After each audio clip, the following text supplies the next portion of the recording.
So by now, guys, cold water therapy is kind of old news. We all know a little bit about it. Whether we've got a tub at home or whether we go to a place under one roof or actually out in an open lake or somewhere to get involved with it. And at this point, plunging yourself into freezing water has become less of a recovery strategy and more of a personality substitute or an opportunity for someone in the wellness space to massively overcharge you. Now, before we go any further, cold water immersion is not magic. It will not fix a terrible diet, poor sleep, the fact that you train like someone's pulled the fire alarm in Mario World, but used correctly, it can be a useful tool. So first, the benefits. Cold water exposure has been shown to improve mood, stress resilience, and your subjective well-being. There's decent evidence showing improvements in metabolic health markers, inflammation management, and cardiovascular responses when dosed properly. The big headline number around proper dosing is somewhere around 11 minutes per week in total. Split however you like. 2 to 4 sessions tends to work well. More's not better. If you're in there for half an hour thinking you're hardcore, congratulations, you're just cold. Or sitting in lukewarm water and lying to yourself. There's also a strong psychological benefit. Doing something uncomfortable, voluntarily, trains your brain to tolerate stress better. You don't just leave the tub colder, you leave calmer. And that carries over into work, training, and life in general.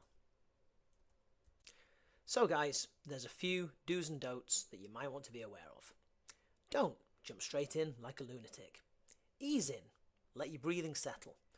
Hyperventilating like you've just seen a ghost or a well-dressed, hygienic Manchester United fan helps nobody. Don't jump straight into cold water after heavy resistance training. After you've hit the weights hard, inflammation is a good thing. It's part of how muscle adapts and grows. Cold water too soon afterwards can blunt those adaptations. As a rule of thumb, leave it at least 6 hours or save cold exposure for rest days or conditioning and cardio days. Do keep it short and consistent. Cold water immersion is a supplement, not the main course. You also might have heard a little bit about your immune system.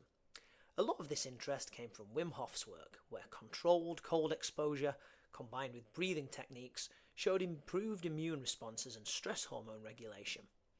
Now, you don't need to climb a mountain in your shorts, but the principle stands. Controlled stress can create positive adaptations. I got back into this lately because I'd not been as good during the early part of autumn and winter, and I was catching every annoying little sniffle going. When I'm good, I like to do 3-minute sessions, moving ever so slightly in the water, because that keeps breaking the thermal layer and keeps the feeling of the coldness tight to the body. And I also like to challenge my breathing by setting myself 6 rounds of 30 seconds and trying to take 1 breath in each. So 6 breaths in total for my 3 minutes of immersion. The bottom line is that cold water immersion can improve mood, stress tolerance, and recovery when used correctly. It's not mandatory, it's not a badge of honour. And if you hate it, that's fine. You can still be fit, healthy, and progressing without becoming a human ice cube. Use it as a tool, not a religion. And that's it. Easy.